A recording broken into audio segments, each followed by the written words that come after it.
We have taken our own. What about you? I am strong and healthy. What are you waiting for? What are you waiting for? We are strong and healthy. What are you waiting for? What are you waiting for? Go and get your job. The hospitals, churches, and the mosques. Go and get your job. Health centers, hurry up now. Don't be late. Go and get your job. Bye bye, Corona. Bye bye, Corona.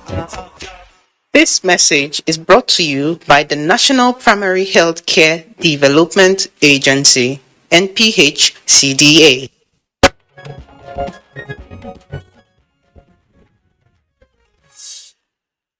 All right, it's time to look at trending business news. And in our package today, African Development Bank is sinking, says it is sinking $460,000 into Nigeria Securities and Exchange Commission.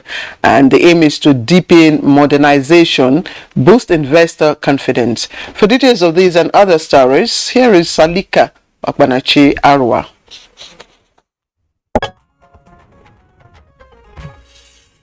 It is yet another vital support for the development of the Nigerian economy by the African Development Bank, and this time through the Securities and Exchange Commission.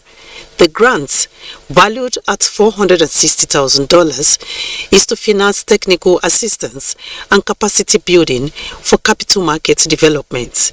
Lami Boro, Director General, African Development Bank Group, says the initiative is to integrate capital markets in Africa and give innovative financial instruments, which has become even more urgent with the operationalization of the African Continental Free Trade Area. The African Development Bank's support for this project derives from the federal government of Nigeria's efforts to promote the development of a competitive, deep and liquid capital market supported by an enabling regulatory environment. The automated African surveillance tool will enhance the Securities and Exchange Commission's role in investor protection, as well as ensure a transparent, fair and orderly market and reduce systematic risk. Market surveillance system is required to aid the regulator in detecting and addressing market abuse as quickly and efficiently as possible and to proactively prevent major infractions. The grant from the Capital Markets Development Trust Fund is a multi-donor trust fund administered by African Development Bank and support by the Ministry of Finance of Luxembourg and Ministry of Foreign Trade and Cooperation of the Netherlands. In taking a look at Monday tradings on the floor of the exchange.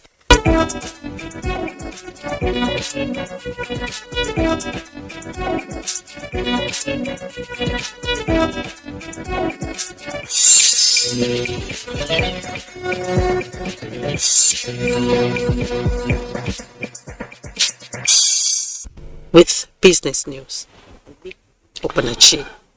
All right, thank you very much, Aleka Opanachi, for the business package, and good morning, Nigeria. Up next for us now is Newspaper Review.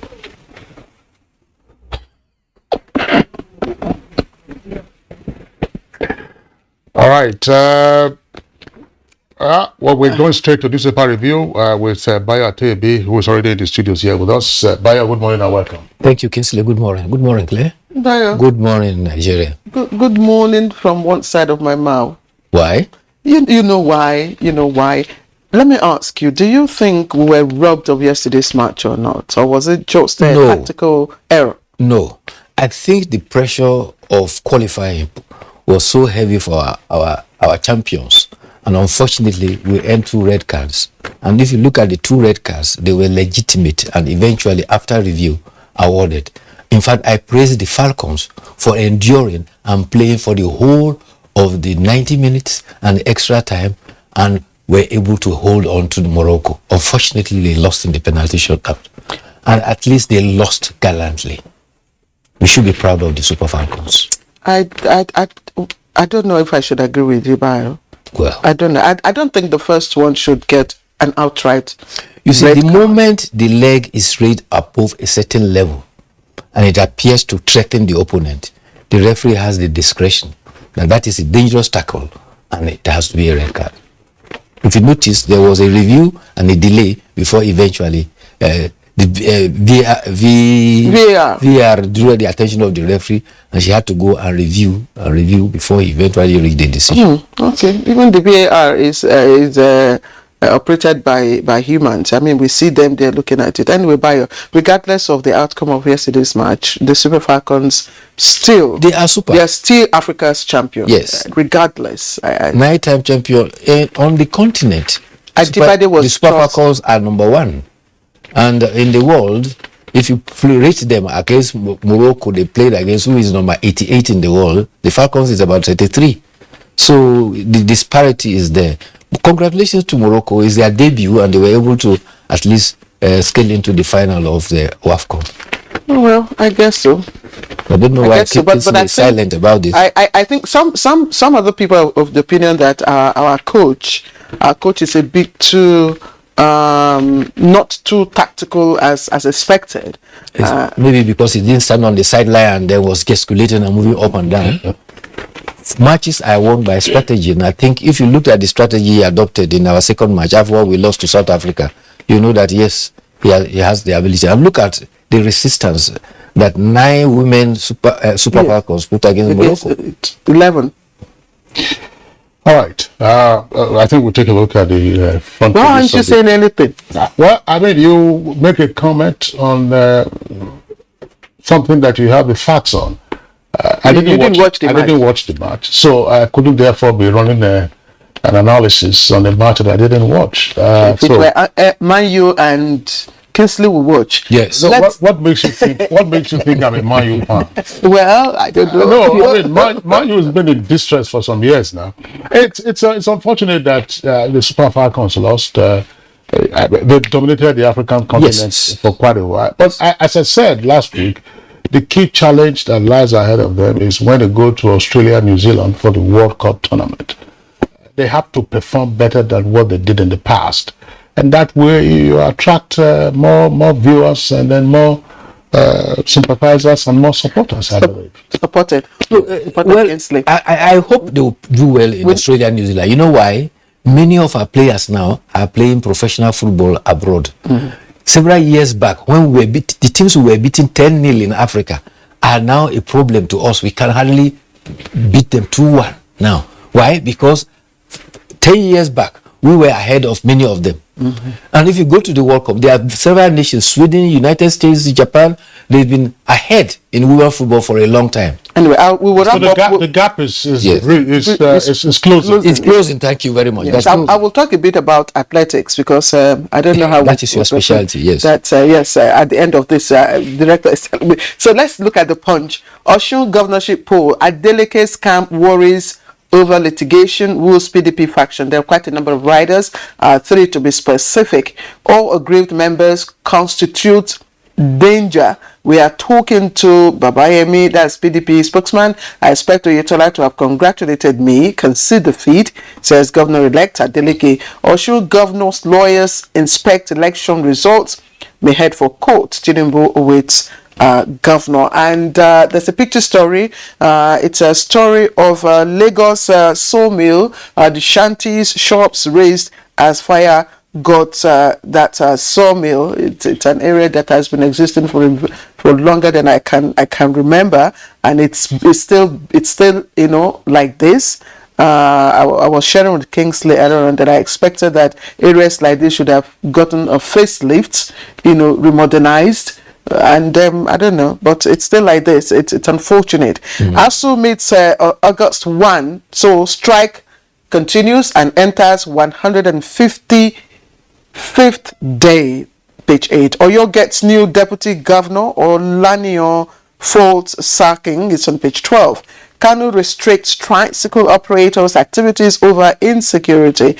Trending at the bottom of the paper, Kwankwaso unveils running mate, promises to rescue Nigeria. Now, soldiers killed terrorists in Benue, Katsina, and Niger. It's on page 5. Power supply to drop again. TCN alerts Nigerians. Power supply to drop again. TCN alerts Nigerians. Just take you up above the nameplate. Federal government, UN to identify terrorist criminals at airports. Benin Disco challenges BPE and plans UK legal action. NLC Des Police says protest notification unnecessary. Now, just talked inside, consumers pay 193 billion naira to discos amid blackouts. That's according to a special report there. Now, traders, buyers groan as food inflation hits 20.60%. But just a major story, just topping the nameplate there. Aero suspends operations over skyrocketing Jet A1 price and others. Again, Aero suspends operations and because of skyrocketing Jet A1 price. Kingsley. That's part of the inflation Okay. we're talking about. Exactly. All right, let's take a look at the window page of the Leadership newspaper, beginning with headlines about the name flag. Water Resources Bill won't usurp states' powers. That's according to the federal government. Police increase character certificate fee from 5,000 to 40,000 naira. Police increase character certificate fee from 5,000 naira to 40,000 naira. I hope it doesn't become another nomination fee at some point. What's the business of character certificate from 5,000 to 40? What is the justification for it? I don't know. Well, below the nameplate, the number of airlines in Nigeria shrinks as aero contractors closes shop. Well, that headline is misleading. Aero contractor has not closed shop. It's suspended scheduled flight services. Now, Osun, APC and PDP differ on Tinubu's chances in Southwest. And we'll take other headlines there. NDLEA opens case against Abba Kyari. Court admits 21 exhibits. Nollywood loses 2 actresses, Ada Ame and Shola Onoiga. Oyo Assembly impeaches Olaniyan as deputy governor. And then the lead story, of course, also has infographics. Says in 23 years, students lose cumulative 4 years to 16 ASU strikes. Students lose cumulative 4 years to 16 ASU strikes. Public varsities woes continue over government's failure to honor agreements. Labour mobilizes for nationwide protest next week. You can see the infographics there. I'd say the number of ASU strike, negative effects of it, and the duration. ASU's first strike was in 1988. No, that's not correct. Leadership is wrong there. We do hope that it will effect the correction. ASU's first strike was in 1981. Bayo. Thank you. Well, let's start with ASU that you just concluded. The leadership is actually highlighting that in the last 23 years since the advent of democracy, a return to civil rule, ASU has had an equivalent of 4 years of staying away from the classroom. It means 4 years. That is about more than 4 academic years that has been lost. But however, the paper is also saying that this has happened over a period of 23 years. The crux of the matter, the paper is blaming that there has not been agreement between the grievances between the academic staff union and government. However, the Labour has indicated that next week, in solidarity with the academic staff union, it is going to declare a protest nationwide. Meanwhile, the lecturers themselves are embarrassed because this thing is going on longer than necessary. They are now in a dilemma. Do we call off the strike and go on strike another time in future when these conditions have not been met, or persist with this current strike until the issues are resolved once and for all? That is the dilemma of ASU now. But the pressure is on ASU as well as it's on government. Meanwhile, our students and parents are wondering what will be the outcome of the next meeting they are holding, and especially that ASU says they will be meeting by 1st of August. The expectation of the nation is that the strike will eventually be called off in the interest of students and the lecturers themselves. Don't forget that some lecturers too are fathers. They have their own children who are staying at home. So the ASU strike is actually killing the educational system, especially in the public universities. Don't forget, private universities are still going on with the academic activities, and some state universities also are not affected. Well, the risk in your proposal, Bio, Yes. has also been suggested by some well-meaning Nigerians, is to, as it were, succumb to the blackmail of, oh, our children have been at home for several months running, and let them call off the strike, let there be a meeting point, and then the next time ASU announces that the strike has been suspended. Go, just back up and look at the records. That's the way it's always been. Does it substantially address the issue? Issues, yes. It doesn't. And before you know it, another 2 years, 3 years again, we are back on the same complaints by ASU. It doesn't address it. Funding is a matter that I have raised here on this program. I said, let us assume in federal universities you have 1 million students, and each of them were to pay a tuition fee of 100,000 naira per academic year.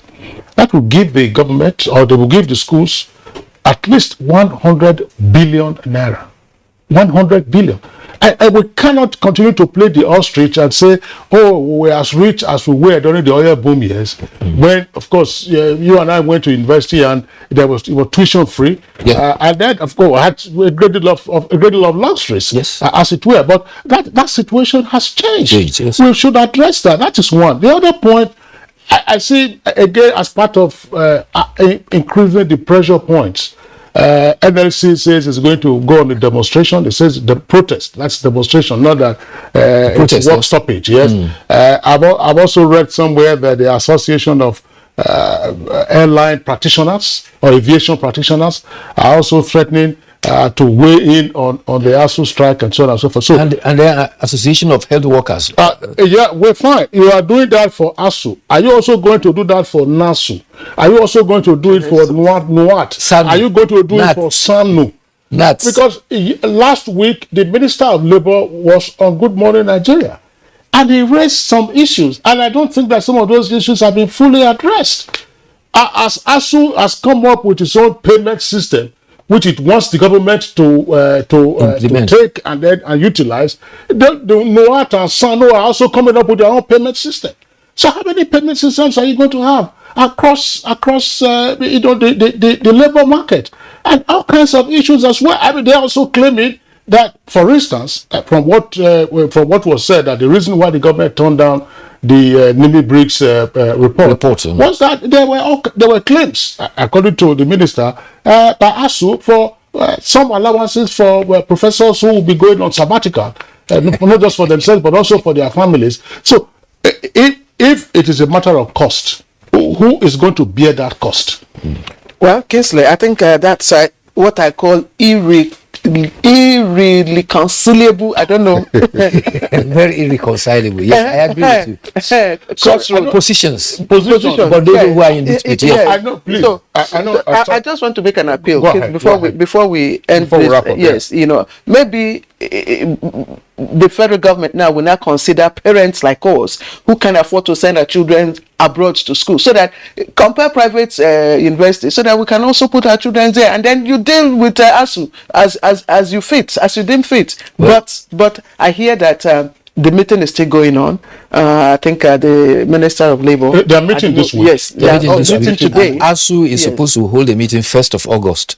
Whenever they hold their National Executive Council meeting, they make pronouncement about the status of the strike. Well, our higher expectation is that for the sake of the children, for the sake of our nation, I think they will make sacrifice and ensure that there should be a meeting point. There should be a meeting point. I agree with you, Kingsley. Honestly, we say meeting point. ASU will tell you where you will carry over the end allowances that you have not paid, and then it begins to balloon, and then 2 years down the road, maybe ASU will then have a new executive who will then say, no, this is a matter that has been pending. We suspended the strike, now we're getting back to it. How do you address that? We can't run away from the fact that the time has come for the government itself to say, we cannot continue to fund education the way tertiary education, in particular university education, the way we are taught. But I know that we are signing up Bio now. The story of aero contractors will be quite worrisome. Nigeria's oldest private airline. I mean, it's been around for over 60 years, and of course, it's talking about the challenges that it's facing. It is not just aero itself. You have to look at the direct and indirect jobs. that will be affected. The suppliers that will also be affected on account of suspended service. But there's a story on page 13 of Leadership newspaper. Very quickly. The headline: Gifts to girlfriend non-refundable. Gombe court rules. It says. It has never been refundable. Well, this is a court. It's a court ruling. It's a court ruling. A court in Gombe State has declared that every gift voluntarily given to a girlfriend by a potential suitor is non-refundable. Part of the reverse. Senior judge. The reverse. Hold on. Senior judge of Gombe area court, located at Kofa Ide in the state capital, made a declaration while declaring a verdict on the suit filed by a heartbroken boyfriend against his girlfriend for betrayal. So Yusuf had sued Hafsat for jilting him after paying her bride price and demanded the court to instruct the lady to refund all that he spent on her. However, the presiding judge ruled that in Islam, the religion practiced by both plaintiff and defendant, Islam only recognizes bride price and stuffs considered as preconditions for marriage as refundable fees. But every other expense, that is true. Every other expense, not refundable. Bayo, thank you. We don't have time. We've given you enough time. Thank you too. We'll see you tomorrow. All right. Please don't go away. We'll come back in a short while to begin our conversation.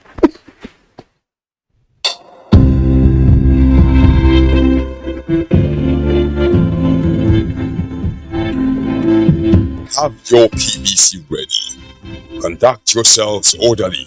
Join the queue. Cast your vote secretly. Thumbprint correctly. Do not waste your vote. Do not sell your vote. Secure your future. If you sell your vote, you have sold good roads, electricity, water, education, good healthcare, etc. Be part of nation building. Cast your vote for honest candidates.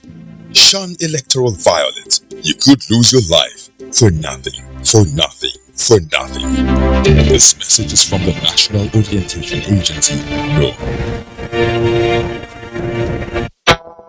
His Excellency Muhammadu Buhari, GCFR, President and Commander-in-Chief of the Armed Forces of the Federal Republic of Nigeria, will be unveiling the NNPC Limited. This epical event will take place on Tuesday, 19th July 2022. Time 9 a.m. Venue: the Presidential Conference Center, Aso Villa, Abuja. It is a moment of history. NNPC Limited. Energy for today. Energy for tomorrow. Announcer. Every morning is an opportunity to take your hustle to the next level.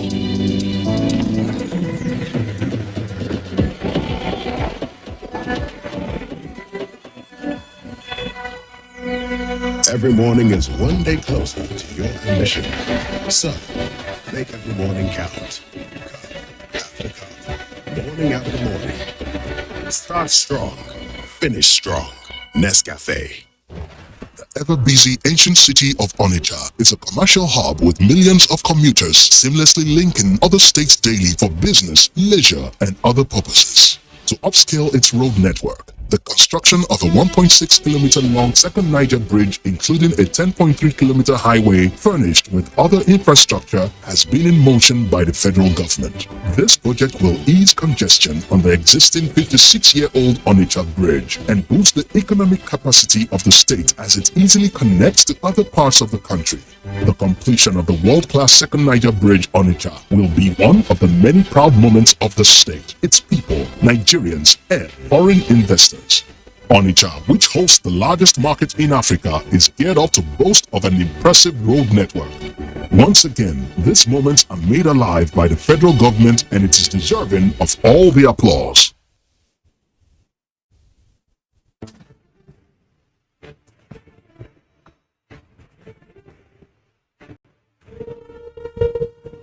Finally, the hero of Nigeria's democracy has arrived. He shall usher us into a new phase of development, peace, and prosperity. He is the father of the new Nigeria, His Excellency President Muhammadu Buhari, GCFR. Welcome to another season of giving Nigerians hope yet again. We are sure of a great future for both ourselves and generations yet unborn. We look forward to your leading us as a nation into our manifest destiny. Though the challenges against us as a people are many, we know that your leadership shall set us on the right path to our greatness. A new dawn beckons on us all, and having you as our president is a precursor to this. Thank you for believing in Nigeria. This message is from the Nigerian Television Authority, NTA.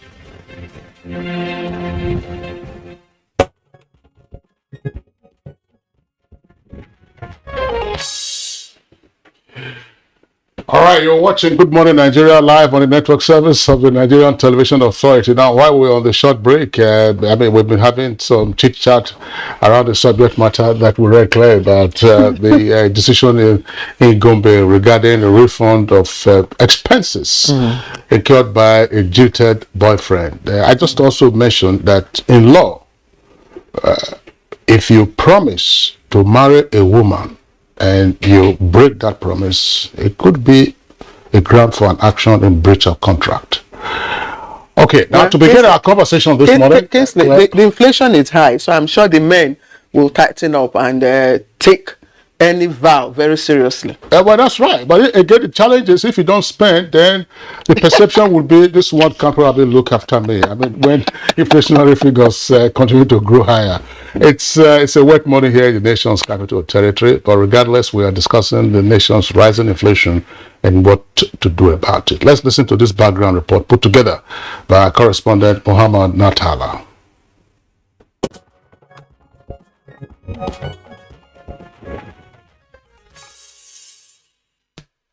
One of the fundamental goals of modern economic system is to keep prices of goods and services stable and ensuring that prices do not rise continuously and astronomically. That is not the case in Nigeria, as recent data released by the National Bureau of Statistics for May 2022 revealed that Nigeria's inflation rate has risen to a new high of 17.71% in 11 months, despite reports of a rapid economic growth in the first quarter of 2022. And the NBS statistics is evident as Nigerians continue to grapple with the increasing food inflation and energy bills, foreign exchange rates, transportation fares, among others. Experts say the disruptions are also associated with the impact of the Russia-Ukraine crisis and other underlying economic constraints. More than 40% of Nigeria's population now live below the poverty line. To contain the inflationary pressures, the Central Bank of Nigeria recently increased its monetary policy rate by 150 basis points to 13%, as well as interest rates to slow inflation. The aim is to make people spend less and to lower demands until prices come down and stabilize naturally. However, what is the best way out of the rising inflation in the country? Unlike the law of gravity, what goes up in Nigeria continues to go up. How true is this assertion? How can food inflation be addressed as well? These are issues guests will provide answers to on Good Morning Nigeria.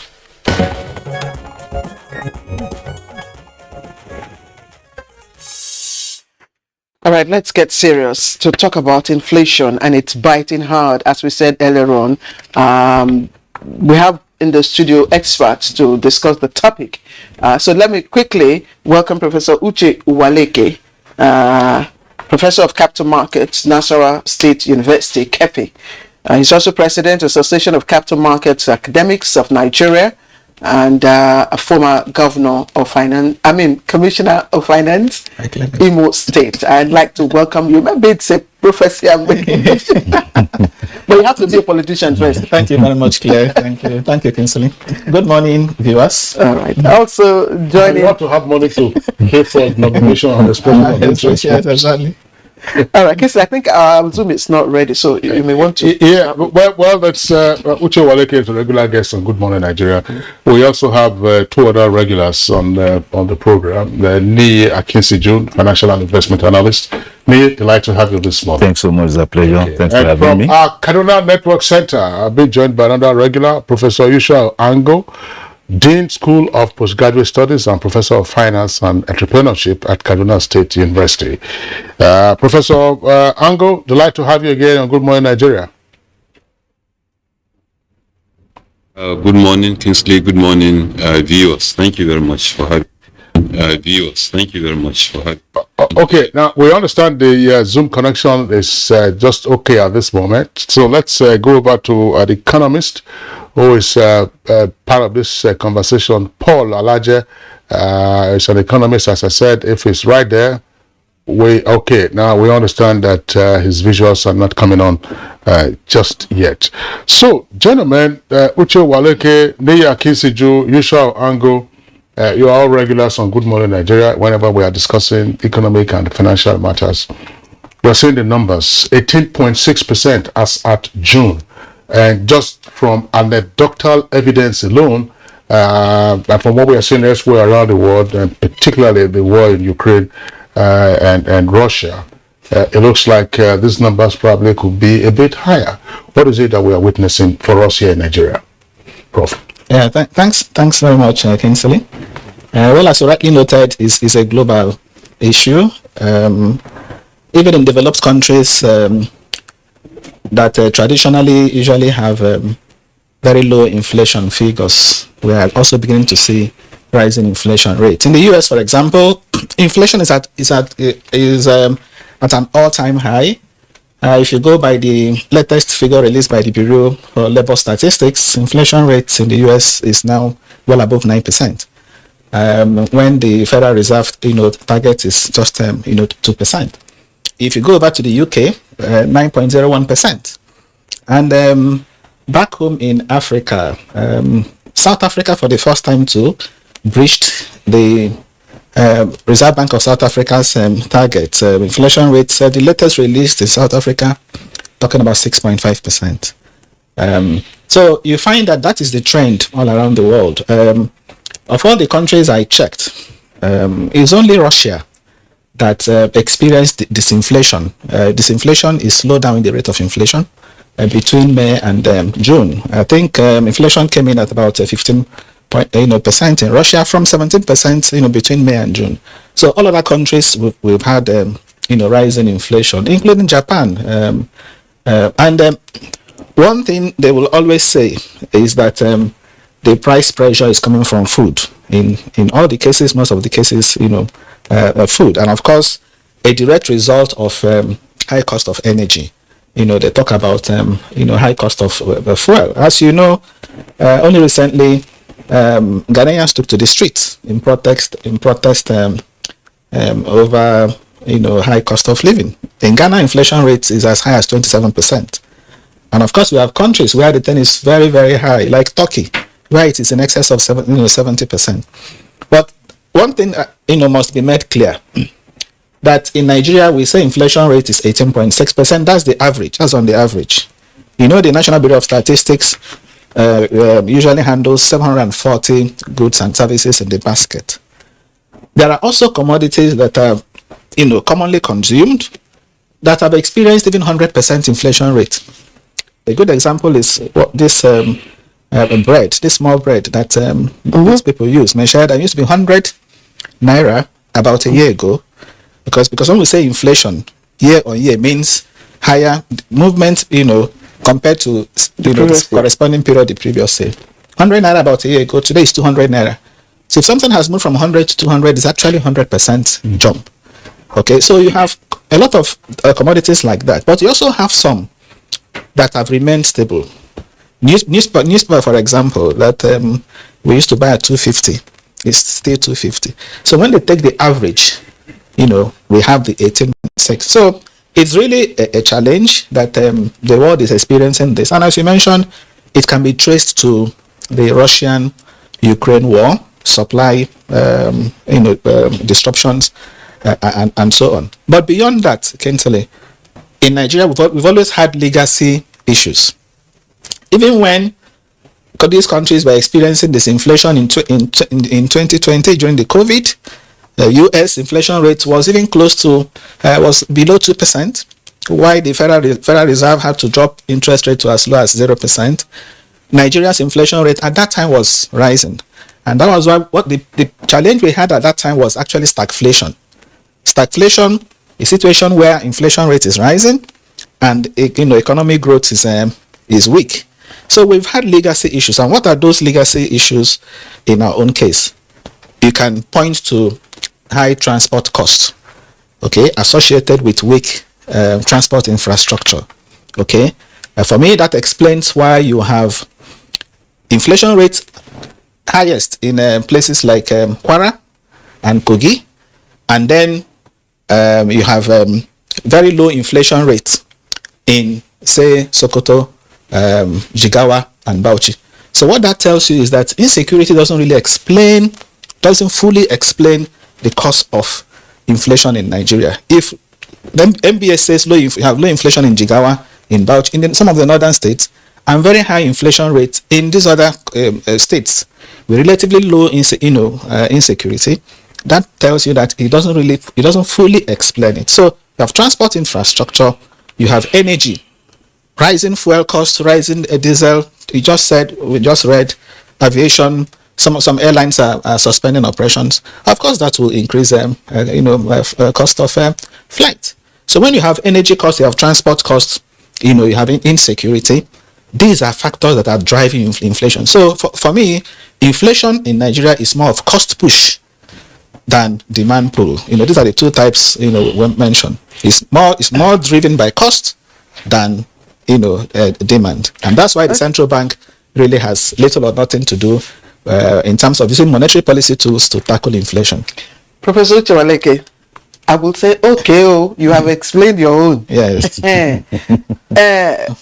Mr. Ndi Akinshiju, please, how does this thing, we've heard Prof say it's global, okay, all other countries, it's a trend, okay, but what does it mean, this rising inflationary rate, especially as it affects food items?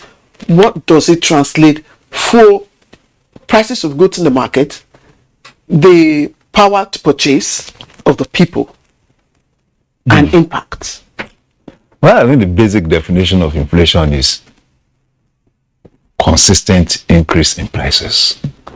That was what it means. And of course, it translates to the fact that if you have 2,000 naira, and you could buy a product, let's say 2 items of a product for 2,000 naira in July, by August, the price of those two items had moved to 2,200 naira.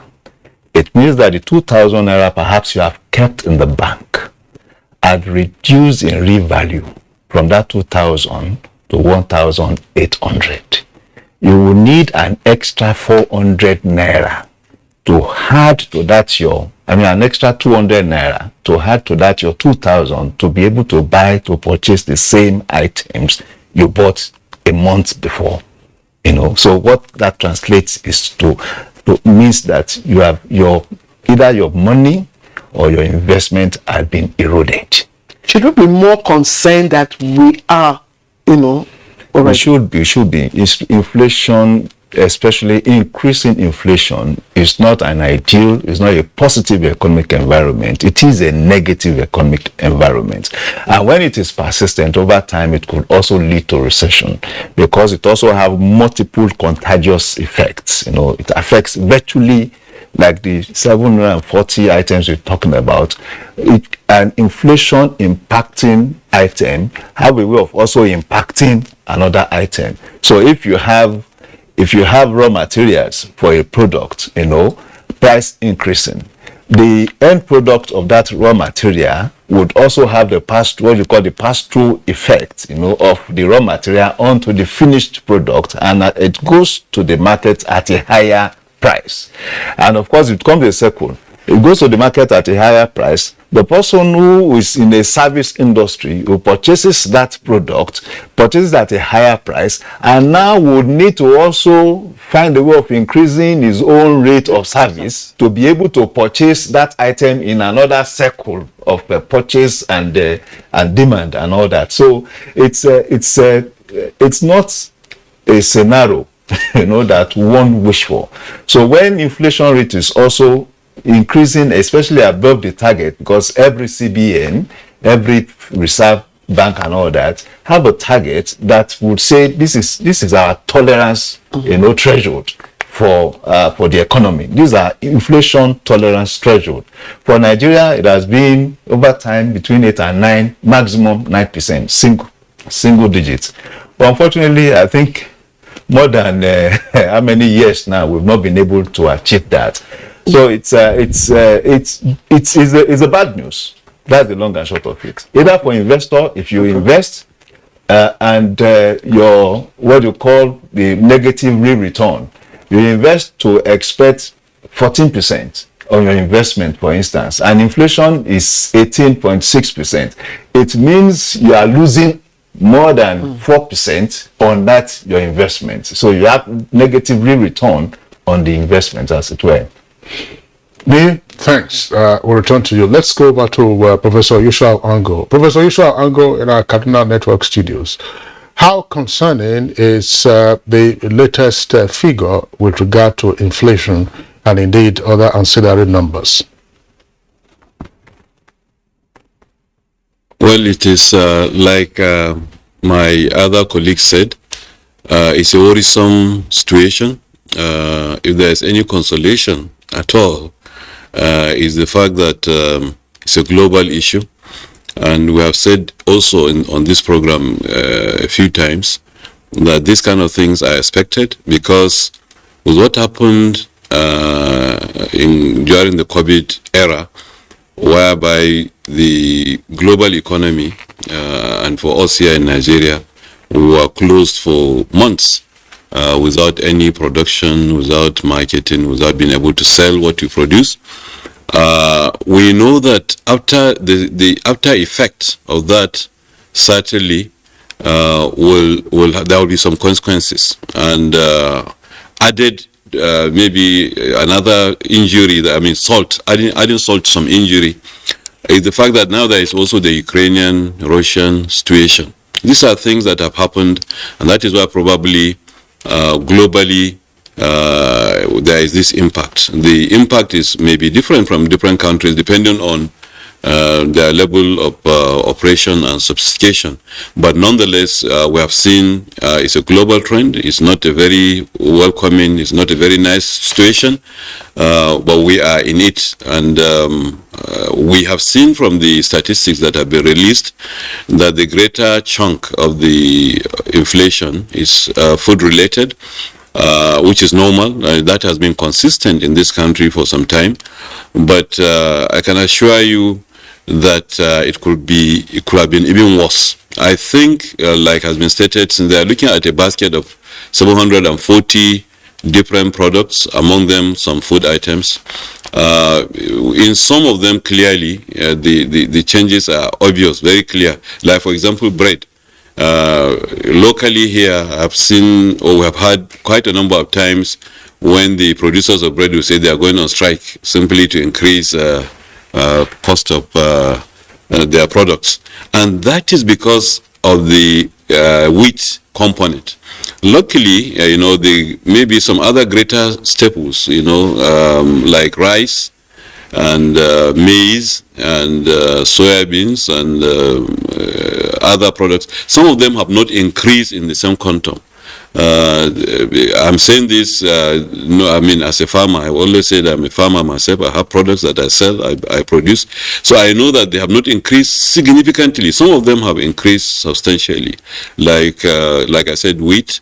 Like when you look at other products, some of them like yam and other things, they have increased in price. So it would have been worse if we have not had enough supply of these products. I think for us, that and the issue of energy costs are major components, obviously, that have contributed. So by and large, it's a very delicate situation.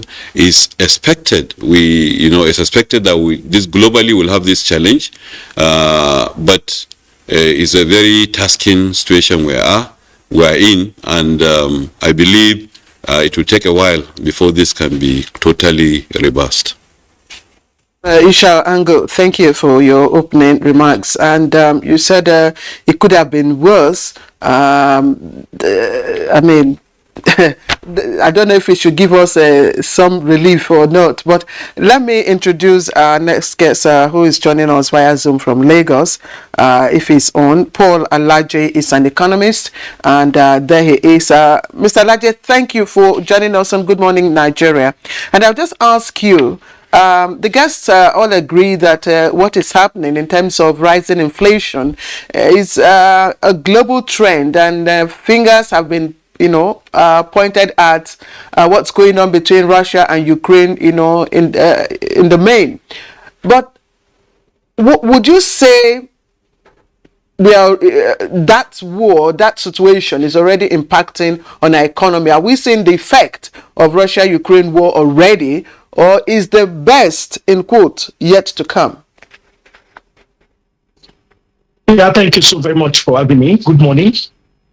It's a global trend, truly. The world has experienced some crises due to COVID-19, but the current war between Russia and Ukraine has put the world again on the high jump, if I'm permitted to use that. Unfortunately, many African countries, including Nigeria, were not prepared for the kind of concern that we are going through. Nobody knows when the war will end, and as it continues, something that seems to be very persistent, or that seems to be the occurrence since 2018, when America and China started what we call tax war. We saw inflation going up, even having impact on Nigeria. Then COVID came.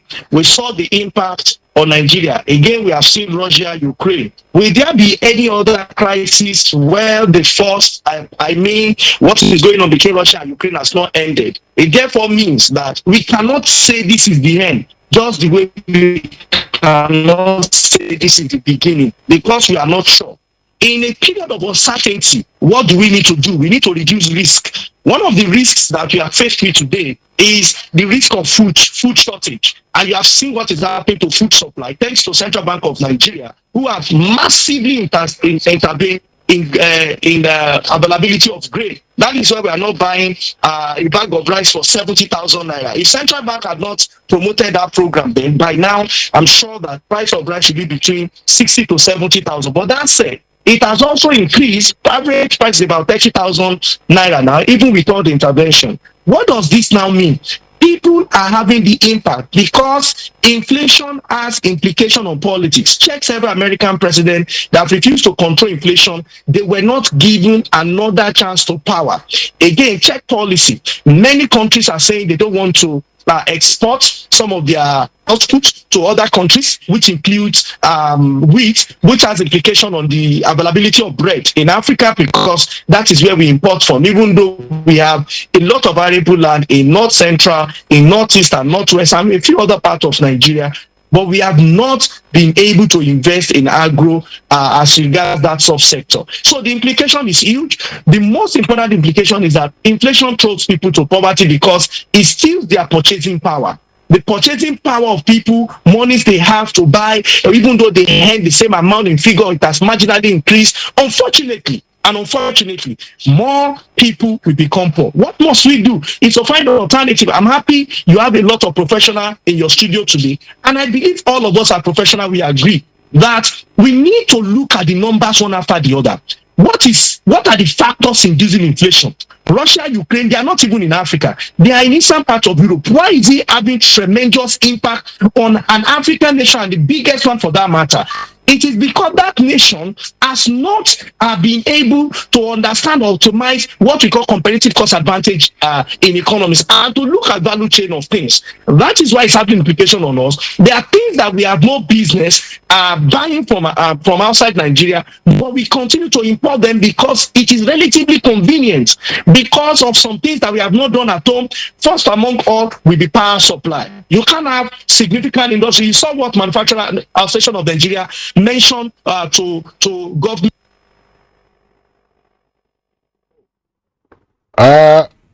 Paul, it looks like your audio is off. Maybe if the engineers advise us as to the restoration of your audio links, will come back to you. I know that you were in full flight when the audio just went up. But let's come back to the studios. I want us, gentlemen, to just take a look at this matter. It probably is tangential, but in a sense, in my opinion, it just might help us have a better evaluation of what's playing out.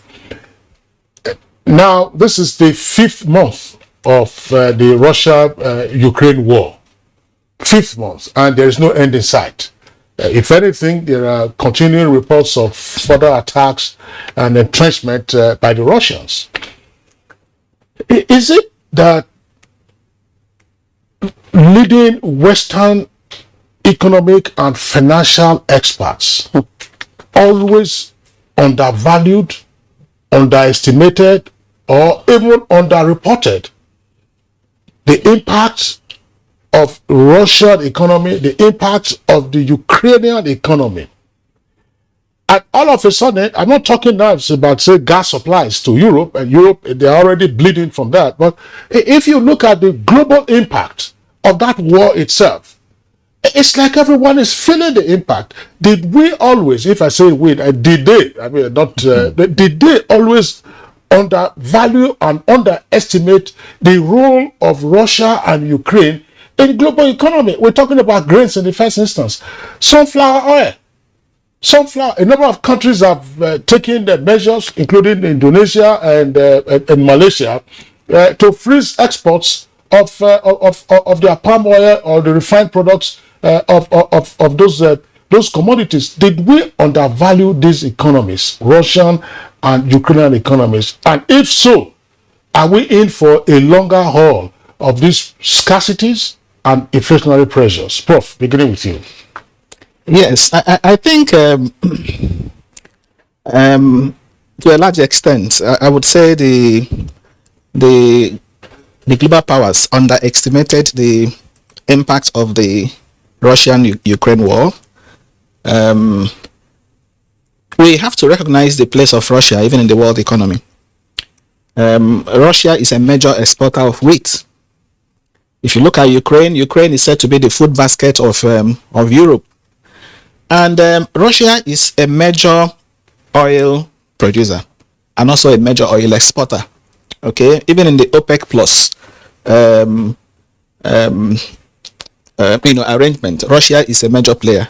So the Russian-Ukraine conflict is impacting the world, the global economy, more through the, if you like, increase in oil price. So for countries that are not producing oil, for consumer nations, they are feeling the impact. That is why today you find countries like South Africa, for example, having a high inflation rate. It is because of the high oil price. Even for us in Nigeria, ordinarily we should be reaping the benefits from high oil price. But why are we feeling it? Because again we are importing petroleum products, and the amount the government is spending on subsidy is also contributing, because if government has to spend 4 trillion or spend an amount that is in excess of what has been budgeted, if assuming it is budgeted, of course that also means that government is borrowing. Government will borrow to be able to meet up with the subsidy obligations, and the more government borrows, the more interest rates are driven up in the economy. So I think the Russian-Ukraine war, yes, it's impacting the global economy, but for us in Nigeria, that is not the major reason why we are having this high inflation. As I said, it's something that has been with us. It was only in 2021 that we had some disinflation, and now it has also continued to rise. And as I said earlier on, ours is a peculiar situation, peculiar in the sense that it is more driven by cost push factors. And that explains, or partly explains, why even when the central bank tries to increase the monetary policy rate, it doesn't really address the inflationary challenge. It doesn't rein in inflation. As we speak, of course, maybe later today, the CBN will come up with their position, the MPC, on the monetary policy tools, on the parameters. And of course, I expect that these parameters will be held, because right now, the monetary policy rate in Nigeria is quite high at 13%. So further increasing the monetary policy rate will not address the inflationary pressure. And that's because inflation is not the demand type. It's not caused by too much money, or maybe, as they say in economics, high money supply. That is not the case here. The case here is because we have a lot of things that are experiencing high costs in production. As I mentioned earlier, transport is one of them. Energy, is another.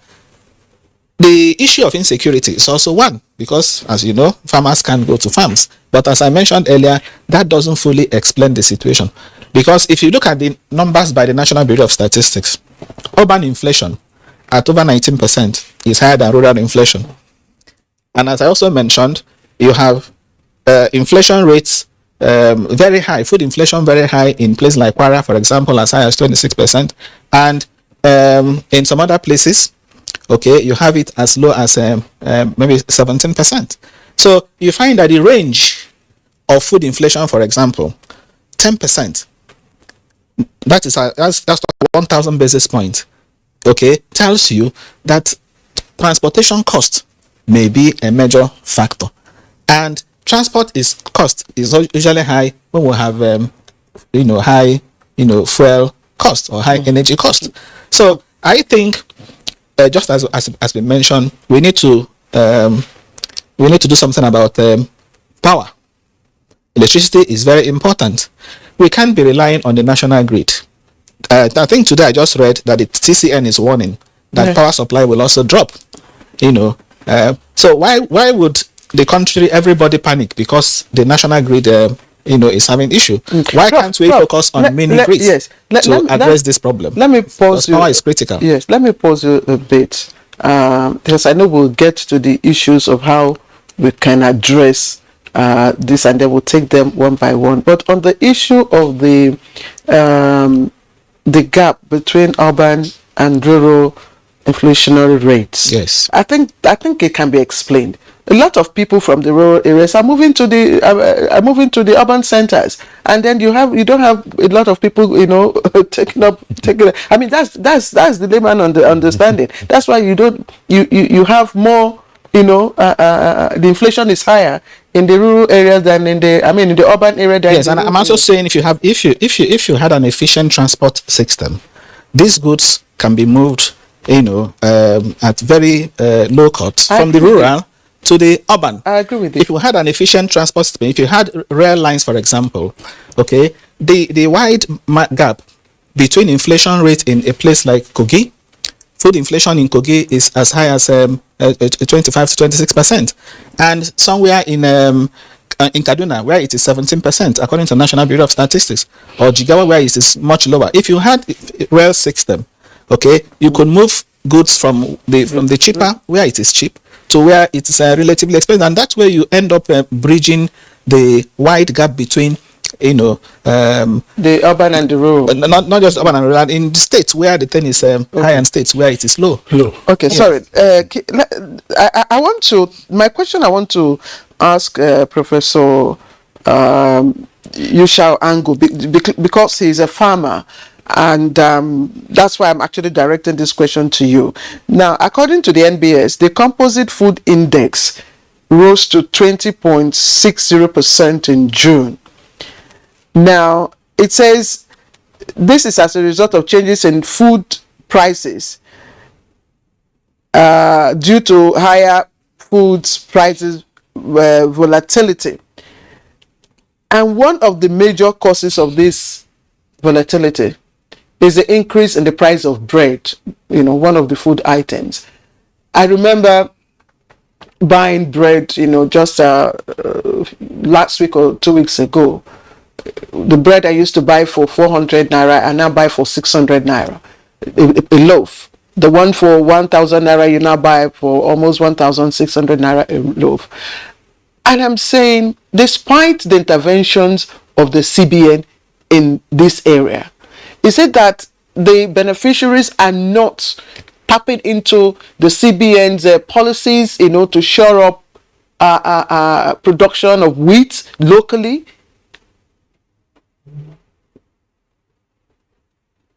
The various interventions, if you remember very well, CBN intervention started with rice, and then it has gone through some other products. Some of them, wheat is one of them of recent. And what we need to take note of is, the land on which you produce certain products. Farmers can move from one product to another easily. So what happens is that, for example, if there is encouragement or they realize based on their own perception that a particular product may do well, the same land, they can now plant another thing. This is happening already as we are speaking now. For example, because of the cost of fertilizer this year, in my area, many farmers that ordinarily produce maize have shifted to other products that do not require too much fertilizer. So the same thing, the land that is used for wheat production, normally wheat production here in Nigeria is dry season production. So normally those lands are available, but there are alternatives. There are other products that can be produced depending on an encouragement. Yes, of recent, we have seen intervention by the central bank in the area of wheat too. So so long as policies are not consistent and so long as inputs are not made available on time, this is consistent, this is what happens year in, year out. I don't understand why it is like this, but that is what happens every now and then. Some people with support of some agencies, for example, approached me that they were interested in, we produce some soybeans, they want to use us, so that we can produce some soybeans for them. But by the time they turn around to bring the inputs, we have already planted, we have already gone far. So there is no way we could participate or take part in the scheme. So the same thing happens with the CBN intervention. It's a wonderful intervention. They have tried very well, and that is why we don't have, like I said, that is why even the food inflation that we're talking about will have been much, much worse if not for CBN intervention. But the wheat is an area they have gone into of recent, and it's also suffering from the same thing that every other field is suffering. Inputs don't come on time, things don't happen on time, and farmers have to decide based on information and based on resources available to them where to invest, what to do, or what to plant on a particular piece of land. So lands are available, but farmers shift from one to another depending on resources available. Okay, Professor Isha, thank you very much. I want to return to Neya Kinsiju, and if you may, I still want to return to the question I posed earlier. The preface being whether, look, the world through the lenses of Western financial and economic analysts underestimated and undervalued the Russian and Ukrainian economies. From what we are seeing, the blockade on some of the ports in Ukraine have been blamed. The blockade has been blamed, for instance, for some of the supply chain disruptions that we are having. But early on, it was a bit of curiosity when it was said that, because of the war in the Ukraine, we were having also some energy supply disruptions for us here in Nigeria. And the point was made that, look, some of those tank farms that Nigeria normally will go to import refined petroleum products, those are actually traders. Yeah. That you have Russia not just producing, but also refining. Mm-hmm. And that's what I'm saying is that if this is going to be a long drawn out war, and the war along with it, the raft of sanctions already imposed on Russia by Western economies, what does this mean for us? Because the more you look at it, because if it means that energy prices are up and the cost of importing it's also higher. In the meantime, our domestic crude oil production is not up more than 1.2 something, more than 1.3 million barrels a day. Actually, the truth is that we have become a victim of our inefficient past. There's a story, like Prof said, there's a story of a legacy of inefficiency, and that is what we are suffering from. The European, American intervention in the Russian Ukraine war, for me, it's principally an ego thing.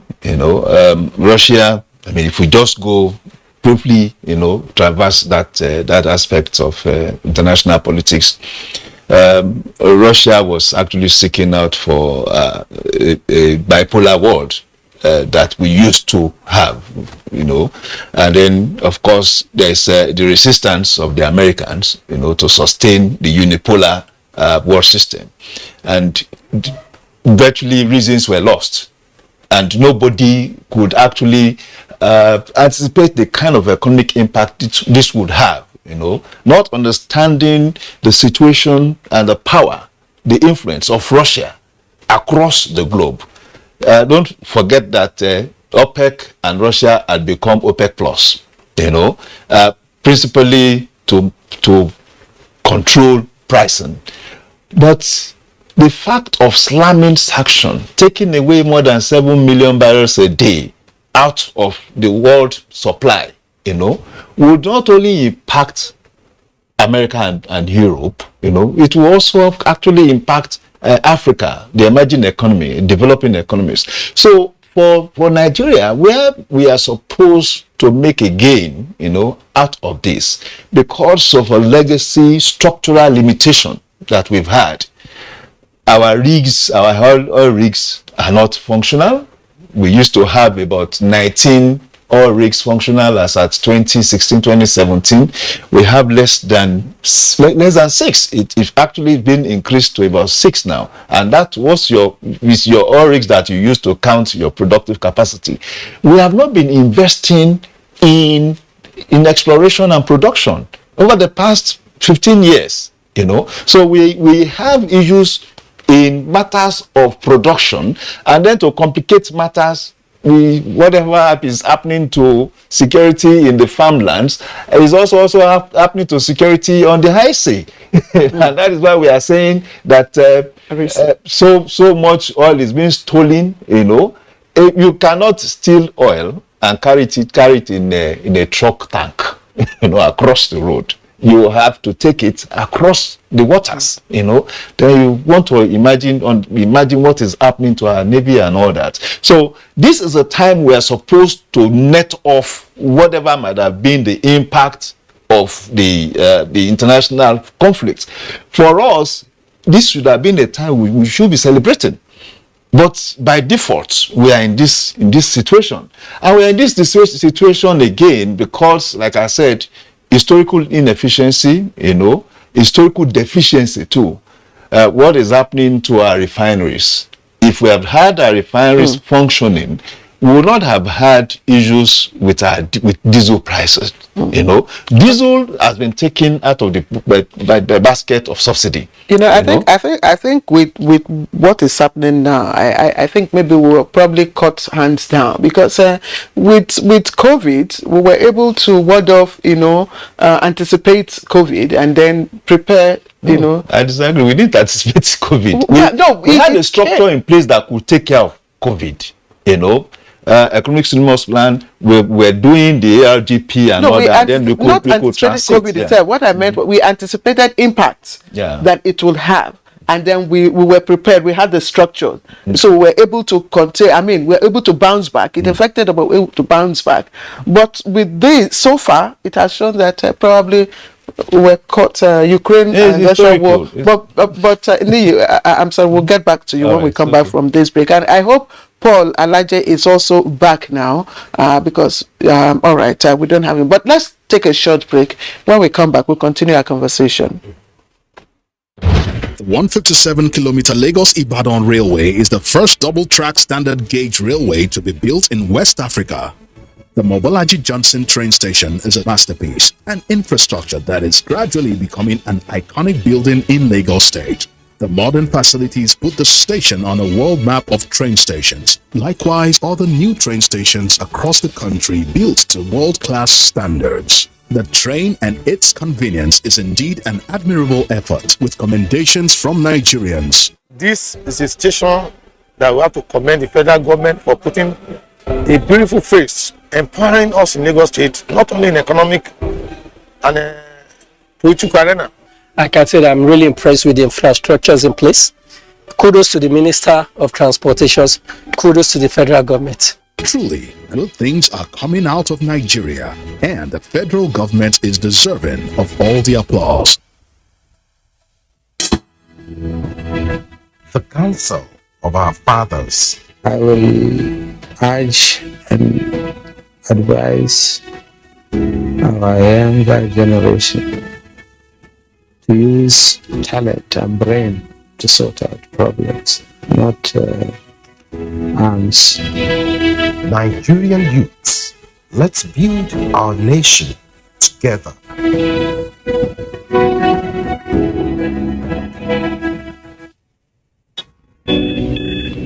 Every morning is an opportunity to take your hustle to the next level.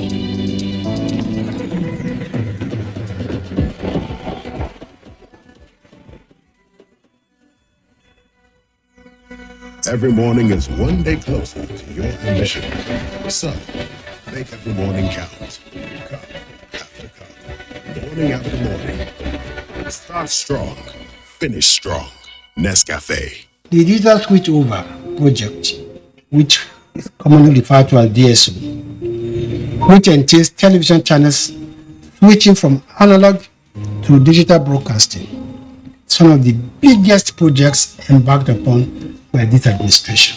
Branded as Free TV, offers its viewers about 60 digital channels, including sports, music, movies, and news. The federal government has licensed about 23 set-top box manufacturers. 7 of them have production, employing several thousands of people. We've made it now compulsory for all stations in Nigeria to only broadcast productions made in Nigeria for products which are produced in Nigeria.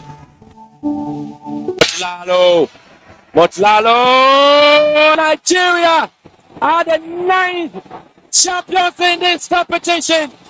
The 12th edition of the Africa Women's Cup of Nations is here with 12 teams including reigning champions and 9-time winners, Super Falcons of Nigeria, all in contention from July 2 to 23 in Rabat, Morocco. You can catch all the actions live on the NTA network service and NTA Sports 24, channel 270 on StarTimes, 434 on StarSat and 731 on Free TV. Come, join us to promote another championship run by the Super Falcons. For your advert placement, please call Hawa on 0803 312 1022.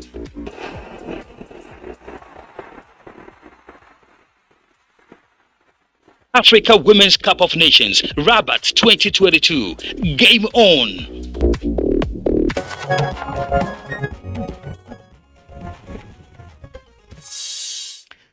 All right, welcome back. You're still watching Good Morning Nigeria, and we're looking at the rising inflation rates in the country, and our guests are still here. I know, Kirsty, you've got your question. Well, just to go back to Professor Yusha Ango, we understand that Paul Elijah, the economist with us via Zoom, is not back on yet with Zoom. So in our Kaduna Network Center, Professor Yusha Ango, when you look at the ramifications of the current inflationary push and the comment made by Professor Uche Uwaleke that there is a limit to which the CBN through its MPC can deploy monetary policy measures to rein in the current inflation. Are we going to be stuck with this spiraling inflation, or what more options do we have in the basket to tame it?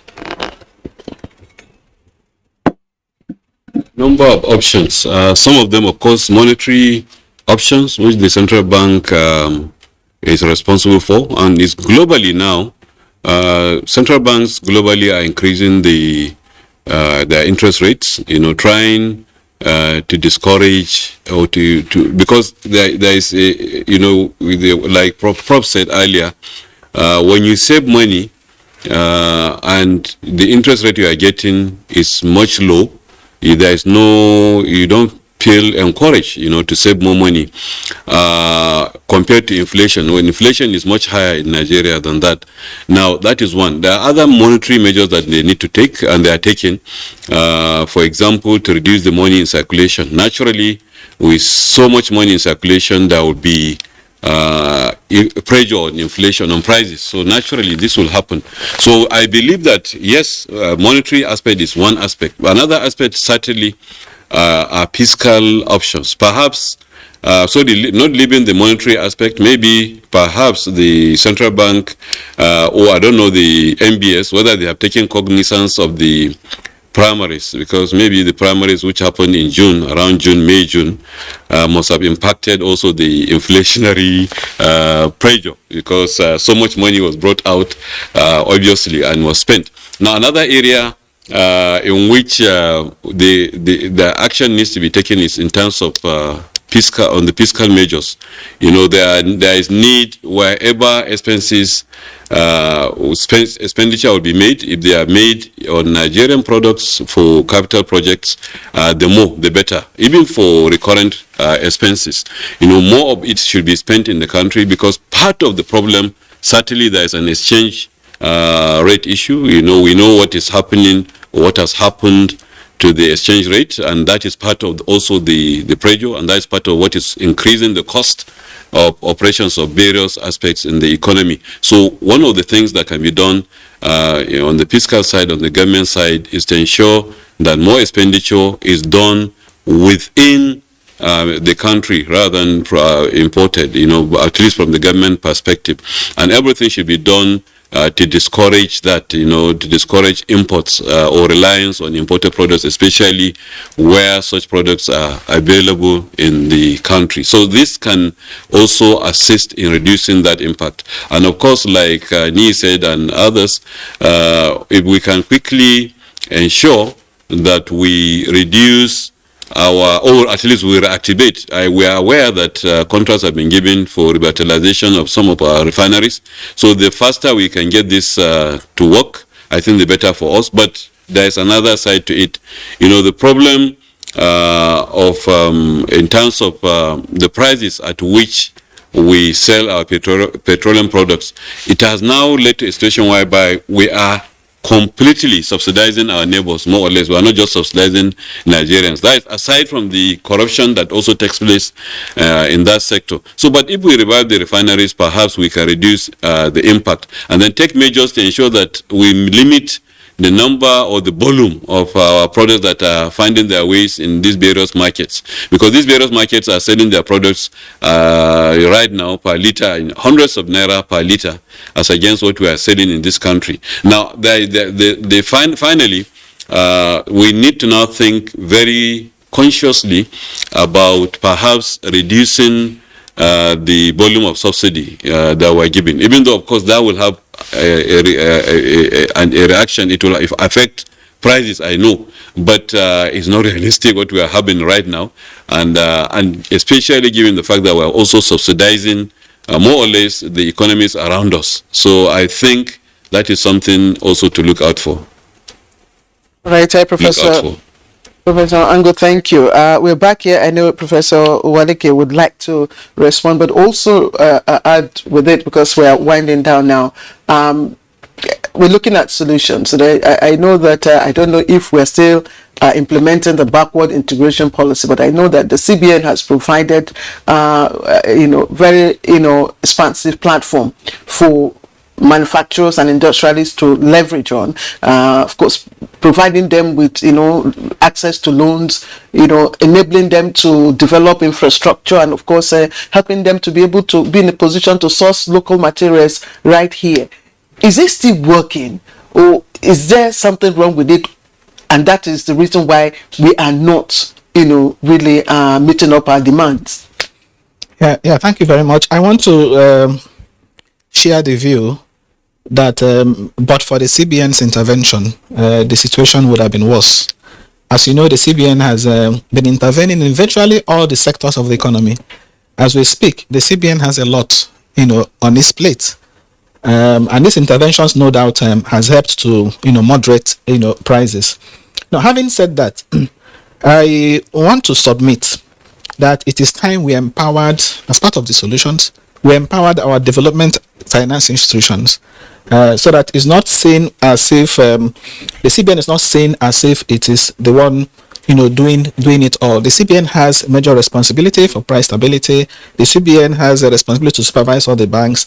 The interventions are in order, but they need to be scaled up, okay, for them to have meaningful impact. And to be able to do that, our development finance institution should be strengthened. The challenge we're having with inflation is food. Is majorly, on food. 20.6% is, is on the high side.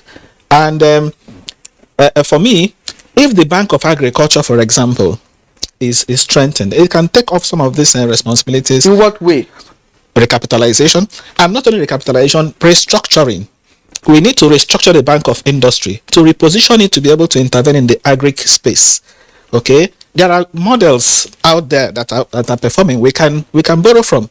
A good example is the Agricultural Bank of China. Agricultural Bank of China is not wholly owned by the government of China. The government of China only has 40% stake in the bank, and that bank is listed on the Shanghai Stock Exchange. It's also listed on the Hong Kong Stock Exchange. So when you privatize the Bank of Agriculture, with the government having maybe a significant interest, say 40%, and then the bank is taken to the exchange with time, so that other people can, private sector can come in. It's only when the private sector comes in that you can have that place better managed. You can have that place, have low non-performing loans, because loans will not be politically tied. They won't be given to politically connected persons. Okay, and then you also have improvement in their asset quality. So I submit strongly that there's something has to be done about the Bank of Agriculture. The way it is not fulfilling its role, in the how will that ensure that manufacturers and industrialists, have access to the raw materials, locally, not importing? Yes, because it is the imports now that is, putting us at risk. Yeah, first and foremost, we are talking about access to credit. One of the major challenges that farmers have, even the industrialists have, is access to credit. And that's why I'm talking about empowering development finance institutions. If you talk to Nexim will tell you, or rather if you even research, you will find that one of the challenges Nexim is having is low capital base. Bank of Industry too needs to be strengthened. So these our development finance institutions should be strengthened to complement the efforts of the central bank. That is the point I'm making here. Another thing I've also observed is that this issue of inflation will remain with us so long as we don't do something about the structure of the economy. Yes, we've talked about over-reliance on oil. That is one aspect of it. The other aspect is the way our economy is being composed at present. If you look at the latest report by National Bureau of Statistics, the sectors of the economy are broadly divided into three. You have agriculture, you have industry, okay, and then you have services. Agriculture contributes about 23%. Industry, about 21%. Services, 56%. So you now realize that the productive base of the economy is relatively low for a developing economy. And as long as we don't produce, because our inflation problem is output oriented, it is a supply issue, as I've always maintained, and not a demand issue. It's only when it's a demand issue that the central bank can, through monetary policy tools, address the issue. But because it's a supply issue, a lot now is on the table of the government, and that's why, for me, what applies in our case is a fiscal theory of price policy. And what does that theory say? That theory says that the government has a lot of role to play in curbing inflation, where inflation is a cost is of the cost push type. So that's why I said the issue of transport infrastructure in the medium to long term has to be fixed. The issue of energy, the issue of electricity. If you don't fix all this, and if you don't also correct the structure now that has more on services. Remember, services require skilled labor, more or less. But you have agriculture and industry that should actually drive the economy at this stage of our development. In developed countries, you have this structure which is working for them. But when a country is developing, you should pay more attention to production agriculture and industry. In the last National Bureau of Statistics report, agriculture is in a positive territory, 3%. But if you look at it on quarter, agriculture fell by minus 28%. If you also look at transport sector is in a negative territory by as much as minus 17%. So as long as these critical sectors are in the negative territory, okay, you will continue to have this inflation. I just wonder, Professor Uche Waleke, thank you. I think that could be a subject matter for another conversation regarding how to restructure the fundamentals of the economy and shift the base from services to industry as well as agriculture, and what to do with the development finance enablers in the environment. But just to bring in Niyi Akinseju again to get his own suggestions as to the way forward. Let's, if we can, touch on this briefly. Because Yusuf Ango also talked about it, that subsidy is not sustainable and so on and so forth. For many years, one always had the argument about the supply and availability of diesel. That diesel was available because the diesel market had been deregulated. So what has happened now? Is it that theory has been exploded? That suddenly diesel is now over 800 naira per liter from max of 200. How much of this can you blame on the Ukraine-Russian war? How much can you blame on the rise in crude oil prices? I'm asking this because if you recall, about 15 years ago, particularly around 2007, 2008, when crude oil prices were well over $100 per barrel. Yeah. And I think at some point, some people made some political capital out of that by saying crude oil prices were 140 and so on and so forth per barrel. Yeah. What was the price of crude oil? What was the price of crude oil at that time relative to the price of diesel? Did diesel get up to 200 naira a liter at that time? So why is it that now you're having crude oil price at about $100 per barrel? We're looking for crude oil at 800. We're looking for rather diesel at 800 naira per liter. And diesel is part of our energy crisis situation because everybody looks for it as an excuse. I don't know whether it's a complex matter I've tried to raise. It's not exactly complex. Yes. It's we are experiencing that principally because of depreciation in our currency. If you compare the rates, the naira dollar rate at the time we're talking, it's more than 700% depreciation now. And of course, the access to the same dollar, is restricted now because we are seeing limited inflow of dollar again as a result of the fact that we are not selling crude oil enough. But I quickly want to perhaps clarify.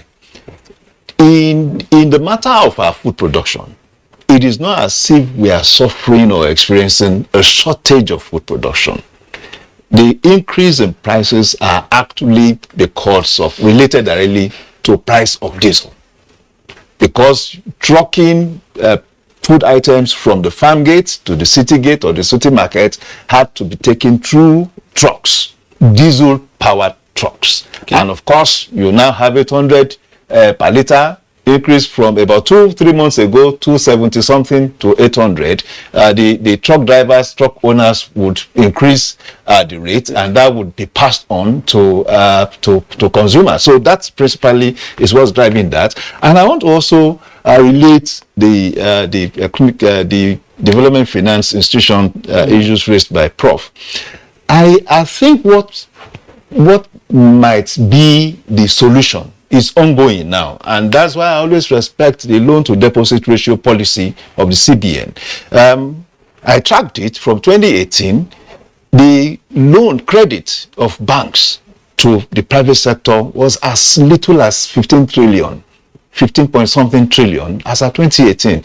Between 2018, because of that rate, because of that policy, it had grown to more than 37 trillion credits to the private sector. Okay. So perhaps if we are seeing a running economy as it were, not exactly the way we want it. What kind of credit? Principal, and again, the character of that credit actually moved. We've seen a paradigm shift from credit to oil and gas, to manufacturing, to agriculture, even to household. It has even become so liberal. Access to credit has become so liberal because some banks will tell you, you can come and borrow, you just do your pre-qualification and come and borrow money for household items. That's for us, for household consumption, and of course that also impacts on the GDP and all that going forward. Okay, Mr. Ni, sorry, I have to pause you to get Angu. Just say his last words before we round up. Professor, just in less than 30 seconds, please. What should the government economic team be doing at this moment? Like I said earlier, I will repeat it. What they need to do to put emphasis as much as possible on locally produced products.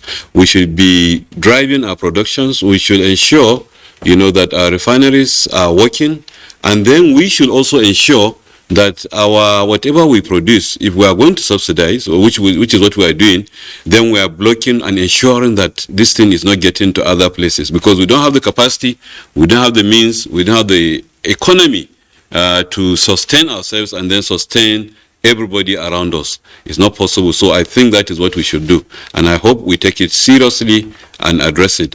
That will reduce it. And then I hope also any assistance or any plans that are going to be made, especially as it affects food and production of farm products, let it start early. They can plan for example, for the 2023-2024 season now, so that they will give farmers inputs on time. What they do always is to give inputs when it's not required. So I hope that they will plan well ahead of time and release these products on time and inputs on time. I hope that will reduce in the long term these pressures on inflation. Thank you.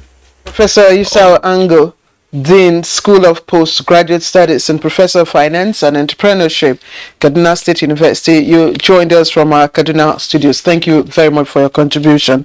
And I also like to, although he's not on screen, to appreciate Paul Alaje, who's an economist. He joined us briefly, but made very valuable contribution before his connection went off. Let me also appreciate our in-house public affairs analyst Niyi Akinshijo, his financial and investment analyst as well. Thank you, Niyi, for always obliging us your time.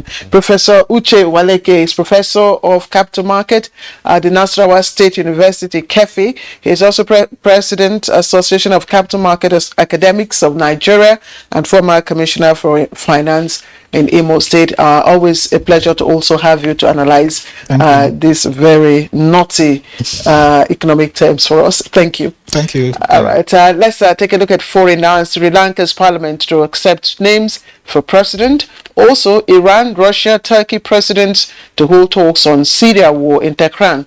Here is details with Garba Mohammed Natala.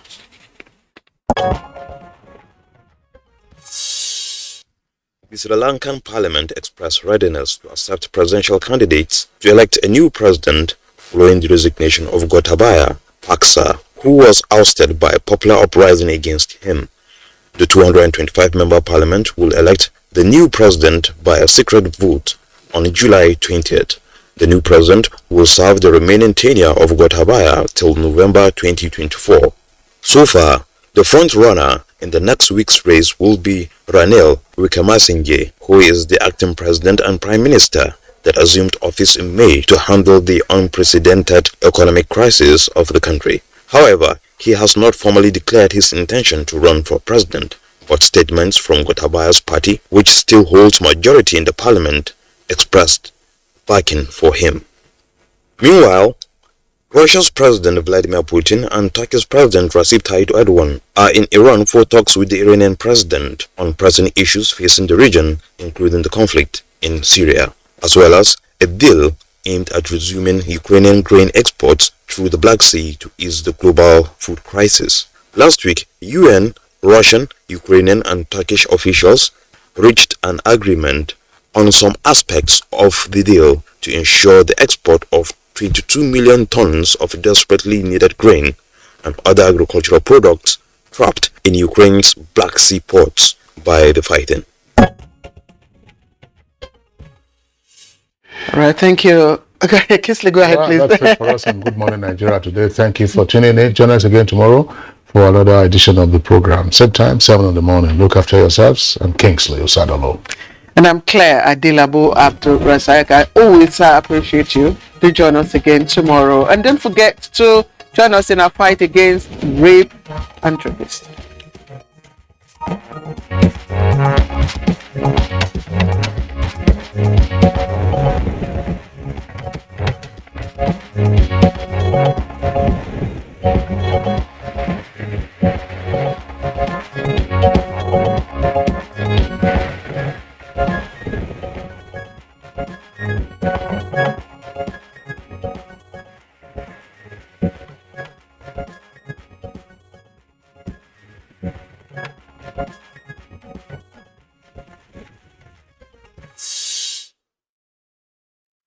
Days a week. You can watch NTA International live on your TV, computer, iPad, tablet and phone. Log on to visiontv.co.uk and click on Entertainment, then NTAI. You can also download the iOS or Android app on your mobile devices to watch NTA International on the go, anywhere in the world. NTA International. Your window to the world.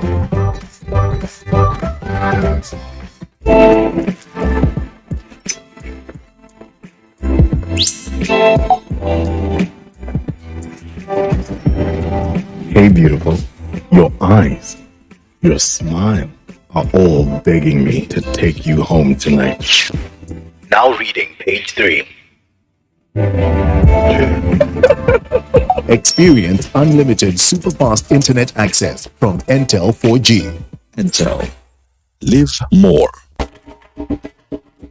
To every politician, as the campaigns gain momentum and passions begin to rise, remember, the errors of your opponents do not make you a success.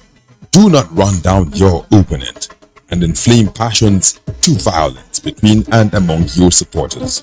What counts is what you plan to do for the electorate and how you intend to relieve the sufferings and bring succor. Nigeria is in dire need of patriotic leaders at all levels, leaders who will make national development their priority. Concentrate on telling the electorate what you intend to do when you get into office. Focus on making your vision clear to the electorate. Don't engage in verbal abuses, fake news or speeches. Keep dealing with issues.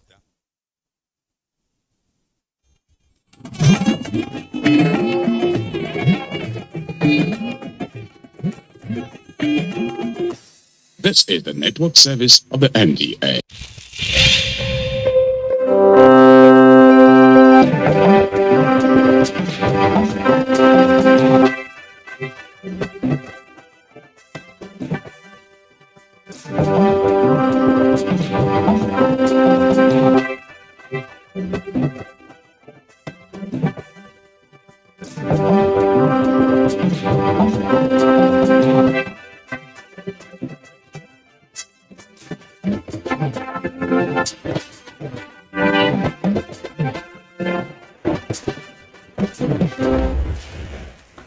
Hello there, and thanks for joining us on another edition of Sports Reel.